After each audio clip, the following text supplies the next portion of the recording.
अस्सलाम वालेकुम डॉक्टर साहब, सांस की तकलीफ़ है, मेहरबानी फरमा कर कोई इलाज बता दें। जितने लोगों को सांस की तकलीफ़ है मेरे मोहतरम भाइयों, बेहतरीन इलाज लंबा सजदा करो, लंबा सजदा करो। मैंने किताब लिखी नमाज एंड मॉडर्न मेडिकल साइंस, उसमें मैंने लोगों को बताया कि सिर्फ नमाज से हम कितने 100 बीमारियों का इलाज कर सकते हैं। या जिस भाई को सांस की तकलीफ़ है, सांस की कोई भी तकलीफ़ है, मेरे मोहतरम भाइयों सजदा लंबा करो। सजदा करने से क्या होगा, इसको साइंटिफिकली समझो। मेरे मोहतरम भाइयों, जिस हालत में हम अभी बैठे हैं या खड़े हैं या चल रहे हैं, इसमें आपके फेफड़े 180 के एंगल में हैं।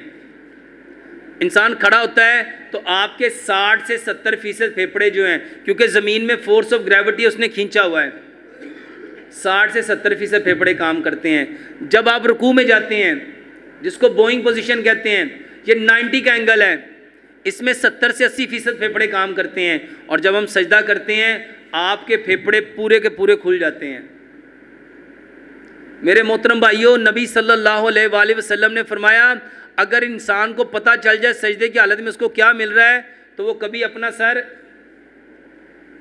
सर सजदे से नहीं उठाएगा। सजदा करो, ये बेहतरीन इलाज है।